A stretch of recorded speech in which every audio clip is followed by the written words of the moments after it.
చలిలో పొద్దు పొద్దున్నే వంటలు. పక్షుల గ్రామంలో అది ఒక బిజీ వీకెండ్.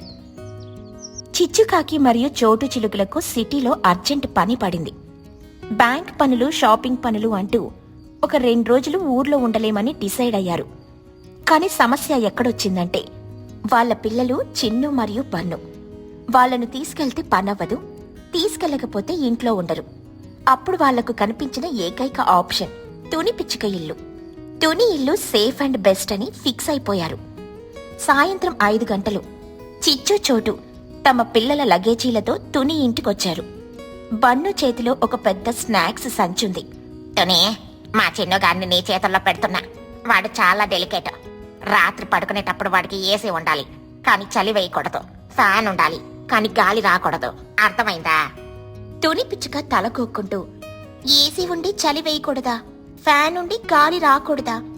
ఇదేం కండిషన్ చిచ్చు? సరేలే, ఏదో ఒకటి చేస్తా.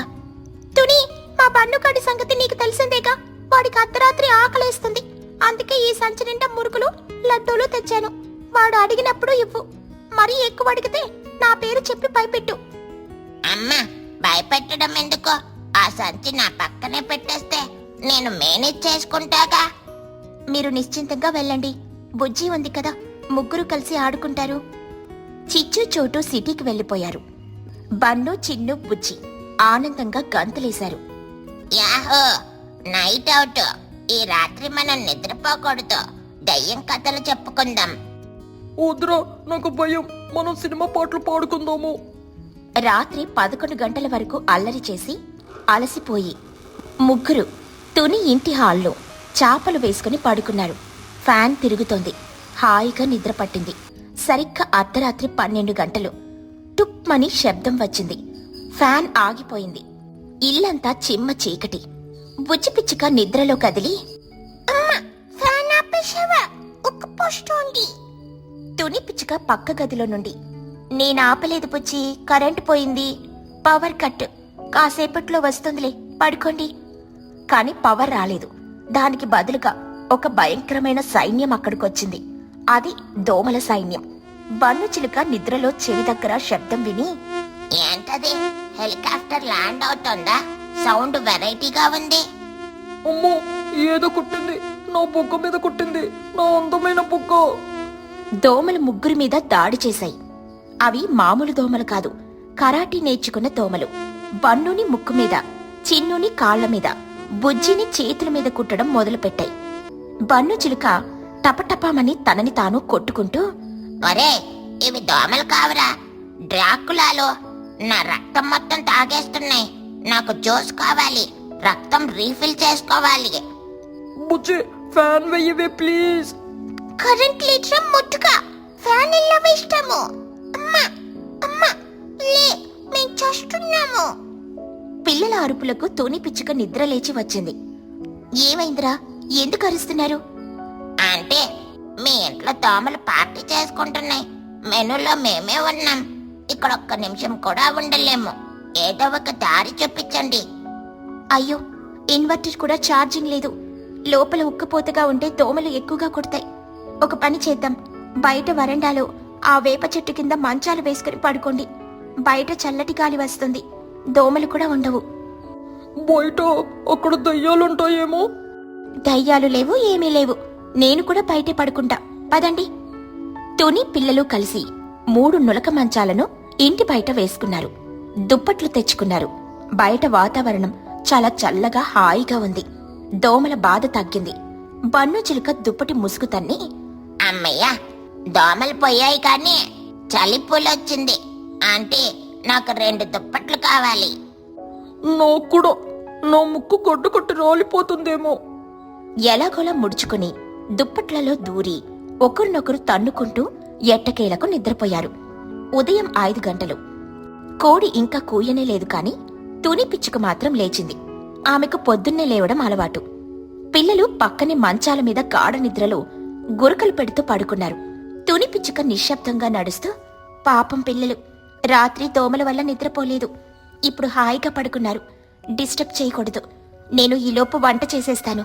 పిల్లలు లేచేసరికి టిఫిన్ రెడీగా ఉండాలి. తుని పిచ్చుక ఇంటి ముందున్న ఖాళీ స్థలంలో ఉన్న మట్టి పొయ్యి దగ్గరకు వెళ్ళింది. కట్టెల మోపు తెచ్చింది. కరకర కర్కర్ర అంటూ కట్టెలు విరిచే శబ్దం. బన్ను చిలుక నిద్రలో కదిలి, ఎవడ్రా వాడు బిస్కెట్లు తింటున్నాడు, నాకు కూడా ఇవ్వు అని మళ్ళీ పడుకున్నాడు. ఇక తుని పొయ్యి వెలిగించింది. మంట బాగా రావడానికి ఒక గొట్టం తీసుకుని ఊదడం మొదలుపెట్టింది. చిన్నుకాకి నిద్రలో అమ్మో, తుఫాను వస్తుంది, గాలి వస్తుంది, కిటికీలు మొయ్యండి అని దుప్పటి గట్టిగా లాక్కున్నాడు. తుని వంట స్టార్ట్ చేసింది. గిన్నెలు కడిగే శబ్దం, నీళ్లు పోసే శబ్దం వస్తుంది. పిల్లలు అటూ ఇటూ కదులుతున్నారు కాని నిద్ర మాత్రం లేవలేదు. వాళ్ళ నిద్ర అంత స్ట్రాంగ్. ఉదయం 5:30. తుని పిచ్చుక ఈరోజు పిల్లల కోసం స్పెషల్గా పప్పు టొమాటో వండాలని డిసైడ్ అయ్యింది. పప్పు తొందరగా ఉడకాలంటే కుక్కర్ పెట్టాలి కదా. ఈ కుక్కర్ పెడితే 10 నిమిషాల్లో అయిపోతుంది. పిల్లలు లేచేలోపు పని అయిపోతుంది. తుని కుక్కర్లో పప్పు నీళ్లు పోసి మూత పెట్టి విజిల్ పెట్టి పొయ్యి మీద పెట్టింది. మంట బాగా తగులుతుంది. కుక్కర్లో ప్రెషర్ బిల్డ్ అవుతుంది. కుక్కర్ ష్ అంటూ చిన్నగా శబ్దం మొదలైంది. బన్ను చిలుకకి ఆ శబ్దం కలలో ఏదో పాము బుసకొట్టినట్లు వినిపించింది. వాడు కంగారుగా కదిలాడు.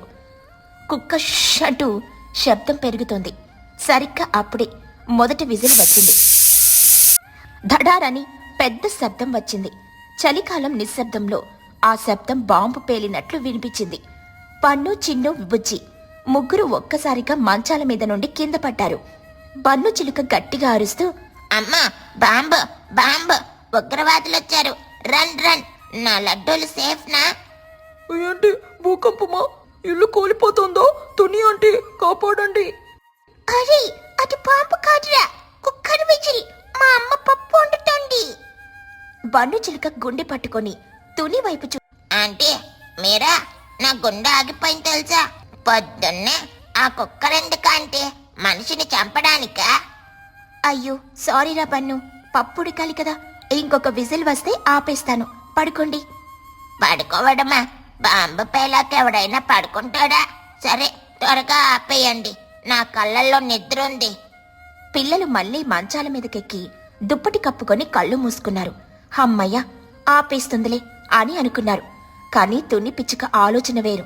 పప్పు మెత్తగా ఉడికితేనే బన్నుగాడికి నచ్చుతుంది. ఇంకో 4 విజిల్లు రానిద్దాం అని అనుకుంది. శబ్దం చేస్తుంది. బన్ను చిలుక కళ్ళు తెరిచి, మళ్ళీ స్టార్ట్ అయ్యింది, వద్దు వద్దు. కుక్క ధడారాని రెండో విజిల్ విసిరింది. చిన్నుకాకి చెవులు మూసుకొని, ఆంటీ ప్లీజ్ ఆంటీ, ఆ కుక్కర్ని తీసేయండి, నా చెవులు చిల్లులు పడుతున్నాయి. అది వంట గిన్నెలో లేదు, రైలు ఇంజన్లో ఉంది. అయిపోయిందిరా చిన్నుగా, ఇంకొక్కటే. కుక్కర్ అంటూ 3వ విజిల్ అంటూ 4వ విజిల్. బన్ను చిలుకకి చిర్రెత్తుకొచ్చింది. వాడు మంచం మీద నిలబడి డాన్స్ చేస్తూ అరుస్తున్నాడు. ఇంకా ఎన్నాళ్ళంటి ఆ పప్పు ఉడకడం కాదు, స్మాష్ అయిపోతుంది. అది పప్పా లేక పేస్టా? ఆ విజిల్ శబ్దానికి మా ఊర్లో వాళ్ళు కూడా లేచుంటారు. నా నిద్ర సర్వనాశనం అయిపోతుంది. నేను పడుకోను, నేను నిరాహార దీక్ష చేస్తా. సరే సరే ఆపేస్తున్నా, అయిపోయింది. స్టవ్ ఆపేసింది తుని. పిల్లలు ముగ్గురు జుట్టు పీక్కుంటూ మంచాల మీద కూర్చున్నారు. కళ్ళు ఎర్రగా ఉన్నాయి. నిద్ర పట్టే ఛాన్స్ లేదు. ఇంకా నిద్ర రాదురా, లేవండి, టైం 6 అయింది, స్కూల్కి రెడీ అవ్వాలి. ఛీ, నా బ్యూటీ స్లిప్ పాడైపోయింది. ఇప్పుడు నా కళ్ళ కింద నల్లటి వలయాలు వస్తాయి. నేను స్కూల్కి వెళ్ళను. నేను కూడా వెళ్ళను. నేను అలిగాను, ఆ కుక్కర్ మీద అలిగాను. తుని పిచ్చుక వంటగదిలో నుండి వేడివేడి ఇడ్లీలు పప్పు తీసుకుని బయటకొచ్చింది. ఆ వాసన బన్ను ముక్కుకి తగిలింది. బన్ను చిలుక ముక్కు ఆడిస్తూ, అరే, ఏదో మంచి వాసన వస్తుందే, అది ఇడ్లీనా? పక్కన అది మనల్ని డిస్టర్బ్ చేసిన పప్పు కదా, వాసన మాత్రం అదిరిపోయింది. బన్ను, అలగడం తర్వాత ముందు వెళ్ళి స్నానం చేయి. వేడివేడి ఇడ్లీ పప్పు నెయ్యి వేసి పెడతాను, తిని స్కూల్కి వెళ్ళండి. సాయంత్రం మీ అమ్మ వాళ్ళొస్తారు. బన్ను చిలుక ప్లేట్ వైపు చూసి, అంటే మీరు పప్పు ఎంత బాగా చేస్తారని తెలిస్తే ఇంకో 10 విజిల్లొచ్చినా భరించేవాడిని. బుజ్జి, చిన్న, పదండ్రా స్నానానికి, లేకపోతే ఇడ్లీ చల్లారిపోతుంది. చిన్ను, బన్ను, బుజ్జి బావి దగ్గరికెళ్ళి స్నానాలు చేశారు. అందరూ రెడీ అయ్యి ప్లేట్ల ముందు కూర్చున్నారు. తుని వడ్డించింది. బన్ను ఆ పప్పుని ఇడ్లీలో ముంచుకుని తింటున్నాడు. Wow, super. ఆ కుక్కరగాడు గట్టిగా అరిచిన టేస్ట్ మాత్రం బాగా ఇచ్చాడు. ఆంటీ, రేపు పొద్దున్నే మళ్ళీ ఇదే పప్పు చెయ్యండి. ఈసారి నేను ఇయర్ ఫోన్స్ పెట్టుకొని పడుకుంటా. వద్దురా బాబు, రేపు మా అమ్మ వస్తుంది. నేను మా ఇంటికి వెళ్ళిపోతా. ఇక్కడుంటే నాకు హార్ట్ అటాక్ వస్తుంది. అందరూ నవ్వుకుంటూ టిఫిన్ తిని బ్యాగులేసుకుని స్కూల్కి బయలుదేరారు. తుని పిచ్చుక వాళ్ళని చూసి నవ్వుకుంది. అమ్మయ్య, పంపించేశాను. ఇప్పుడు నేను కాసేపు పడుకోవాలి. ఆ కుక్కర్ శబ్దానికి నాకు తలనొప్పొచ్చింది. అర్ధరాత్రి కరెంటు కట్టు, దోమల కుట్టు, పొద్దున్నే కుక్కర్ మోత, ఇవన్నీ కలిపి ఆ రాత్రిని పిల్లలకు ఒక మర్చిపోలేని జ్ఞాపకంగా మార్చేశాయి. బన్నుకి మాత్రం పప్పు రుచి ఒక్కటే గుర్తుండిపోయింది. ఈ కథలోని నీతేంటంటే, నిద్రపోయేవాణ్ణి లేపడానికి అలారం అక్కర్లేదు. పక్కింటి ఆంటీ కుక్కర్ విజిల్ చాలు. చలిలో సోమరి కుటుంబం. గ్రామంలో తుని పిచ్చుక, బుజ్జి పిచ్చుక వాళ్ళింటిని సోమరి కోట అని పిలుస్తుంటారు. వాళ్లకున్న బద్ధకం అంతా ఇంతా కాదు. చీమ కుట్టినా కూడా అబ్బా ఇప్పుడెవరు గొడవ పడతారులే అని వదిలేసే రకం.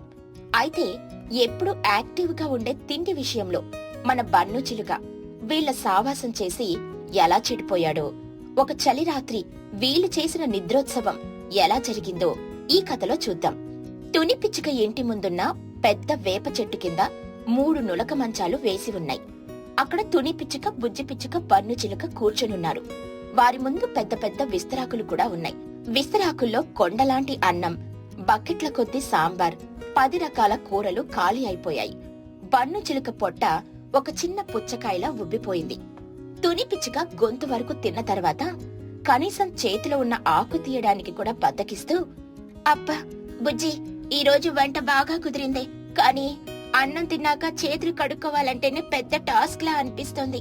ఎవరైనా వచ్చి నా చేతి మీద నీళ్లు పోసి తుడిచి వెళ్తే బాగుండు. బుజ్జి పిచ్చుక మంచం మీద వెనక్కి వాలిపోతూ, నిజమేనమ్మా, అసలు అన్నం తిన్నాక కదలకొట్టు. కదిలితే పొట్టులో ఉన్న అన్నం డిస్టర్బ్ అయిపోతాయి, అరుగుదల దెబ్బతింటుంది. సైన్స్ ప్రకారం మనం ఇప్పుడు స్టాచ్యూలా ఉండిపోవాలి. బన్ను చిలుక నోట్లో చివరి స్వీట్ ని చప్పరిస్తూ కళ్ళు మూసుకొని, ఆహా, ఓహో, ఆ తుని అమ్మ, నీ చేతి వంట అమృతం.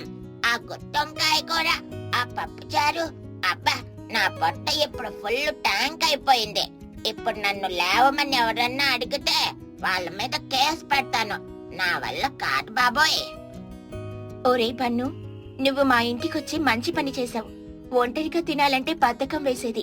నలుగురు ఉంటే పోటీ పడి తినొచ్చు. అన్నట్లు ఆ పక్కనున్న మంచం మీద నీకోసం దుప్పటి వేశాను, అక్కడే పడుకో. ఇప్పుడు పడుకోవడం తప్ప వేరే ఆప్షనే లేదు. భూకంపం వచ్చినా సరే నన్ను ఈ మంచంతో సహా లేపుకెళ్లాల్సిందే తప్ప నేను మాత్రం లేవను. అమ్మా, మరి ఆ విస్తరాకులు ఎవరు తీస్తారు? గాలొచ్చినప్పుడు అవే ఎగిరిపోతాయిలే, మనకెందుకు శ్రమ. ప్రకృతి పనిని ప్రకృతిని చేసుకొనివ్వాలి. మనం మధ్యలో తల తూర్చకూడదు. పడుకోండి. అలా ముగ్గురు 3 మంచాల మీద ఏనుగుల్లా పడుకున్నారు. అని గురకలు మొదలయ్యాయి. సూర్యుడు అస్తమించాడు. డిసెంబర్ చలి వెల్లగా తన ప్రతాపం చూపిస్తోంది. చల్లని గాలులు వీస్తున్నాయి. కాని మన సోమరి బ్యాచ్ కి మాత్రం అవేమీ పట్టలేదు. వాళ్ళు గాఢ నిద్రలో ఉన్నారు. అప్పుడే అక్కడికి లూసీ పావురం మరియు కుహు బాతు వచ్చారు. లూసీ పావురం ఆశ్చర్యంగా, అమ్మో కుహు, ఇక్కడ చూడు, ఏదో యుద్ధం జరిగి అందరూ పడిపోయినట్లు పడుకున్నారు. వీళ్ళు బతికే ఉన్నారా లేక పొట్ట పగిలిపోయిందా? ఆ బతికే ఉన్నారులే లూసీ. చూడు, పన్ను పొట్ట ఎలా ఎగురుతోందో. అందులో ఇడ్లీలు ఫుట్బాల్ ఆడుతున్నాయి. కానీ ఎంత చలిలో బయట పడుకుంటే గడ్డ కట్టిపోతారు. అవును పాపం, చీకటి పడుతోంది. మనం మంచి వాళ్ళం కాబట్టి లేపుతాం. లేకపోతే రేపటికి వీళ్ళు ఐస్ విగ్రహాలు అయిపోతారు. కుహు, నువ్వు గట్టిగా అరువు. అలాగే, నా పాత గొంతు పవర్ చూపిస్తానుండు. అందరూ చెవులు మూసుకోండి. కుహుబాతు బన్ను చెవి దగ్గరికి వెళ్లి మైక్లో అరిచినట్టు గట్టిగా క్వాక్ క్వాక్ క్వాక్ క్వాక్ అని అరిచింది. ఆ శబ్దం వినగానే బన్ను చిలుక కదిలాడు. బన్ను చిలుక నిద్రలోనే గొనుగుతూ, ఆగు ఆగు, పాకు పాకు, జిలేబీ పాకు వెయ్యి. క్వావద్దు, క్వాలిటీ లేదు. సాంబార్ వెయ్యి. లూసీ పావురం తల కొట్టుకుంటూ, అయ్యో రామ, వీడికి ఎంత ఫుడ్ పిచ్చి. నా స్నేహితురాలి గొంతుని వీడు జిలేబీ ప్యాకింగ్ మిషన్ సౌండ్ అనుకుంటున్నాడు. ఓరే బన్ను, లేరా, ఇది జిలేబీ ప్యాకింగ్ కాదు, సాయంత్రం. నా గొంతుని అవమానిస్తున్నాడా? ఉండు, నేను వాడి ముక్కు కొరుకుతాను. బుజ్జి పిచ్చుక నిద్రలో విసుక్కుంటూ, ఎవరది మా నిద్రను డిస్టర్బ్ చేస్తున్నారు? అమ్మా, దోమలు కొట్టున్నాయి, ఫ్యాన్స్ పై పంచు. దోమలా? నేను బాతును బుజ్జి, ఇది ఫ్యాన్ గాలి కాదు, చలి గాలి. బయట పడుకున్నారు మీరు, లేచి ఇంట్లోకి వెళ్ళండి. లూసీ, కుహు, వెళ్ళండి, మాకేం పర్లేదు. మేం ప్రకృతి చికిత్స తీసుకుంటున్నాం. చలిగాలి తగిలితే చర్మం గట్టి పడుతుంది, డిస్టర్బ్ చేయకండి. ఇదేం పైత్యం బాబోయ్, చలిలో పడుకుంటే జబ్బు చేస్తుంది కాని చర్మం గట్టి పడడం ఏంటి? కుహు, వీళ్ళు మన మాట వినరు. వీళ్ళకు కావాల్సింది మనం కాదు. పద, వెళ్లి మహిగ్రద్ద గారికి చెప్దాం. అవును లూసీ, వీళ్ళను లేపడం మన వల్ల కాదు. నా గొంతు కూడా పోయింది కానీ వీళ్ళేమో కదలట్లేదు. పద పోదాం. రాత్రయింది. ఉష్ణోగ్రత బాగా పడిపోయింది. ఆకాశం నుండి మంచు తుంపరులు వర్షంలా కురుస్తున్నాయి. దుప్పట్లు తడిసిపోతున్నా కూడా కదలడం లేదు. ఇంతలో అక్కడికి మహిగ్రద్ద టీచర్ చిచ్చుకాకి, లూసీ, కుహు వచ్చారు. మేడం మేడం, త్వరగా రండి. వీళ్ళు చూసారా ఎలా మొద్దుల్లా పడుకున్నారు? నేను గంటసేపు అరిచాను. కుహు డాన్స్ కూడా చేసింది, అయినా లేవలేదు. అవును మేడం, నేను బన్నుని లేపడానికి ట్రై చేస్తే వాడు నన్ను నడిచే చికెన్ కర్రీ అనుకుని తినడానికి చూశాడు. వామ్మో, వీడి దగ్గరుంటే నా ప్రాణానికి డేంజరు. వాయ్ వీళ్ళ పిచ్చో. చూడత్తయ్యా, మంచాల మీద కుంభకర్ణుడి వారసుల్లా ఎలా పడుకున్నారో. నా బ్యూటీ స్లీప్ ని పాడు చేసుకుని మరి వీళ్ళని లేపడానికి రావాల్సి వచ్చింది. మహిగ్రద్ద టీచర్ కోపంగా, తుని, బుజ్జి, బన్ను, లేవండ్రా, మంచు కురుస్తోంది. ఇది మామూలు చలి కాదు, ఎముకలు కొరికే చలి. లేచి ఇంట్లోకి వెళ్ళండి. మహిగ్రద్ద అరుపుకి తుని పిచ్చుక కొంచెం కళ్ళు తెరిచింది. మత్తుగా చూస్తూ, ఎవరు? టీచర్ గారా? గుడ్ మార్నింగ్ మేడం, హోంవర్క్ రేపు చేస్తాను, ప్లీజ్ వెళ్ళండి. గుడ్ మార్నింగ్ కాదే మొద్దు, ఇది గుడ్ నైట్. కాదు కాదు, బ్యాడ్ నైట్. మీ దుప్పట్లు తడిసిపోతున్నాయి చూడు, నెమోనియా వస్తుంది. బుజ్జి పిచ్చుక దుప్పట్లో నుండి తల బయటికి పెట్టి, మేడం ప్లీజ్ అరవకండి, మేము ఒక సైంటిఫిక్ ఎక్స్పెరిమెంట్ చేస్తున్నాం. పక్షి ఎంత చలిని తట్టుకోగలదు అనే ప్రయోగం ఇది. దయచేసి మా ఏకాగ్రతను చెడగొట్టకండి. ప్రయోగమా? వీళ్ళ మొహం, రేపటికి వీళ్ళు ప్రయోగం కాదు, శిలాజాలైపోతారు. వాసిని ప్రయోగం తగలయ్యా. నా బుజ్జి తల్లి కదా, లేచి రావే, నీ ఏకలు పాడైపోతాయి. మంచు పడితే జుట్టు రాలిపోతుంది తెలుసా. బన్ను చిలుక చిచ్చు మాట వినగానే నిద్రలోనే నవ్వుతూ, జుట్టు రాలిపోతే గుండు చేయించుకుని లడ్డులాగా తయారవ్వచ్చు. లడ్డు, మోతిచూర్ లడ్డు. చూసారా, వీడికి గుండులో కూడా లడ్డూనే కనిపిస్తుంది. మేడం, వీడికి ట్రీట్మెంట్ ఇవ్వాల్సింది. వరే, నేను ప్రిన్సిపల్ రా, నా మాట వినకపోతే రేపు స్కూల్లో టీసీ ఇచ్చి పంపించేస్తాను. తుని పిచ్చుక బద్ధకంగా ఆవిలిస్తూ, మేడం, టీసీ ఇస్తే మరీ మంచిది. స్కూల్కి వచ్చే పని తప్పుతుంది. హాయిగా ఇంట్లో పడుకోవచ్చు. Thank you madam, good night. అమ్మో, వీళ్ళు మామూలు వాళ్ళు కాదు. టీసీ ఇస్తే థ్యాంక్స్ చెప్తున్నారు. కుహు, మన వల్ల కాదు. అమ్మో, వీళ్ళ బద్ధకం తగలయ్యా. చిచ్చు, వీళ్ళని ఇలాగే వదిలేస్తే రేపటికి వీళ్ళు ఐస్ విగ్రహాలు అయిపోతారు. వెళ్లి ఆ చోటు చిలుకని తీసుకొనిరా, దానికి మాత్రమే వీళ్ళను లేపే టాలెంట్ ఉంది. పరిస్థితి చేజారిపోతుంది. మంచు ధారాపాతంగా కురుస్తుంది. అప్పుడక్కడికి రణరంగంలోకి దిగిన సైనికురాలిలా చోటు చిలుక వచ్చింది. ఆమె వెనక చిచ్చు, లూసీ, కుహు, మహిగ్రద్ద భయంగా నిలబడ్డారు. చోటు అక్క, జాగ్రత్త, బన్ను నిద్రలో చేతులు కాళ్ళు విసిరేస్తున్నాడు. నా కిందాక ఒక తన్ను పడింది. అవునక్క, వాడు నిద్రలో కరాటే చేస్తున్నాడు. కొంచెం దూరం నుండి డీల్ చెయ్యి. చోటు చిలుక వస్తూనే గట్టిగా అరుస్తూ, ఒరే పన్ను, ఎక్కడున్నావురా? మధ్యాహ్నం తిన్న తిండి ఇంకా దిగలేదా? ఇంటికి రాకుండా ఇక్కడ అనాథ శవాల్లా పడుకున్నారేంట్రా? చోటు అరుపుకి చెట్టు మీద ఆకులు రాలాయి కాని బన్ను మాత్రం కదల్లేదు. చోటు చిలుక బన్ను దగ్గరికి వెళ్లి వాడి చెవిని గట్టిగా మెలిపెడుతూ, లేస్తావా లేక ఇక్కడే గొయ్యి తీసి పాత పెట్టమంటావా? ఎంత పొగర్రా నీకు! ఇంతమంది వచ్చి లేపుతున్నా కూడా లేవవా? బన్ను చిలుక చెవి నొప్పికి అమ్మా అని అరవకుండా నిద్రలోనే ఇలా అన్నాడు, అమ్మా, చెవి వద్దు, లెగ్ పీస్ కావాలి. Chicken leg piece. గట్టిగా పిండుకో, రసం పోతుంది. అందరూ షాక్ అయ్యారు. లూసీ నోరెళ్ళబెట్టింది. కుహు కళ్ళు తిరిగి కింద పడబోయింది. వాడి చెవిని లెగ్ పీస్ అనుకుంటున్నాడు. వీడికి ఆస్కార్ అవార్డు ఇవ్వాలి. Leg Pisa? నీ కాళ్ళు విరగ్గొడతానాగు. తుని, నువ్వైనా లేవవే, పెద్దదానివి కదా, బుద్ధుండక్కర్లేదా? పిల్లల్ని పాడు చేస్తున్నావు. తుని పిచ్చుక నిద్రలోనే సమాధానమిస్తూ, చోటు, ఎందుకు అరుస్తావు? బన్ను చాలా మంచి కుర్రాడు. వాడు యోగా చేస్తున్నాడు. శవాసనం వేసి గంటలవుతుంది. డిస్టర్బ్ చేయకు. శవాసమా? మీ వేషాలు కూలా. ఇప్పుడు నేను తెచ్చిన బకెట్ నీళ్లు మీ మీద పోస్తే అప్పుడు మీరు పరుగాసనం వేస్తారు. చూడండి. చోటు చిలుక పక్కనే ఉన్న బకెట్ నీళ్లు తీసుకుని వాళ్ల మీద పోయడానికని రెడీ అయింది. కాని ఆ నీళ్లు అప్పటికే చలికి గడ్డగట్టుకుపోయాయి. బకెట్ బోర్లించినా ఒక్క చుక్క నీరు కూడా పడలేదు. కేవలం ఒక ఐసు గడ్డ దబ్బమని బన్ను పొట్ట మీద పడింది. అయ్యో, నీళ్లు కూడా గడ్డగట్టాయా? ఇప్పుడు వీళ్ళను లేపడం ఆ బ్రహ్మతరం కూడా కాదు. బన్ను చిలుక ఆ ఐసుగడ్డ పడగానే అదేదో బరువు అనుకుని, అమ్మయ్య, ఎవరో నా పొట్ట మీద పెద్ద ప్లేట్ పెట్టారా? బిర్యానీ ప్లేట్ అనుకుంటా. థ్యాంక్ యూ గాడ్ అని ఆ ఐసుగడ్డని గట్టిగా వాటేసుకుని మళ్ళీ నిద్రపోయాడు. వీడు ఆ ఐసుగడ్డని బిర్యానీ అనుకుని హగ్గు చేసుకున్నాడు. వీడికి తిండి పిచ్చి ముదిరిపోయింది. డాక్టర్ని కాదు, వంట మనిషిని పిలవాలి. ఓరి దేవుడా, వీడి తిండి పిచ్చి, నిద్ర పిచ్చి చల్లార్చడం నా వల్ల కాదు. వీడు ఐసుగడ్డని కూడా బిర్యానీ అనుకుంటున్నాడు. నా బతుకు ఎంత దారుణంగా మారిపోయింది. చోటు, కూల్. వీళ్ళు మామూలు సోమరిపోతులు కాదు, అంతర్జాతీయ సోమరిపోతులు. వీళ్ళను ఆ దేవుడు కూడా లేపలేడు. నాకొక ఐడియా వచ్చింది. వీళ్ళ మీద ఇంకో 4 దుప్పట్లు కప్పేసి వేద్దాం. కనీసం వెచ్చగా అయినా ఉంటారు. పొద్దున్నే లేచి చూసుకుందాం. ఇక మరుసటి రోజు ఉదయం 10 గంటలు తెల్లారింది. ఎండొచ్చింది. అప్పటికి కూడా మన సోమరి బ్యాచ్ లేవనే లేదు. ఊరంతా అక్కడికి చేరింది. వాళ్ల చుట్టూ 10 దుప్పట్లు కప్పున్నాయి. వాళ్ళు ఒక పెద్ద బట్టల మూటల్లాగా కనిపిస్తున్నారు. బన్ను చిలుక మెల్లగా కళ్ళు తెరిచి ఆవలిస్తూ, తెల్లారిందా? అమ్మా తుని, బ్రేక్ఫాస్ట్ రెడీనా? నిన్న తిన్నది అరిగిపోయింది, ఆకలేస్తుంది. తుని పిచ్చుక పక్కకు దొర్లుతూ, ఆగు పన్ను, అప్పుడే లేవడం ఎందుకు? సూర్యుడు ఇంకా నడినెత్తి మీదకు రాలేదు. ఇంకా గంట పడుకుందాం. బుజ్జి, ఆ దుప్పటి సరిగ్గా కప్పు. అవునమ్మా, నిన్న రాత్రి చాలా అలసిపోయాం కదా. ఆ మంచులో పడుకోవటం వల్ల నా బాడీ చాలా రిలాక్స్ అయ్యింది. ఇంకొంచెం సేపు పడుకుందాం. అక్కడ నిలబడ్డ చోటు, చిచ్చు, మహి అందరూ తలలు పట్టుకున్నారు. ఇంకా పడుకుంటారా? వీళ్ళను మ్యూజియంలో పెట్టాలి. నా వల్ల కాదు బాబాయ్, నేను వెళ్ళిపోతున్నా.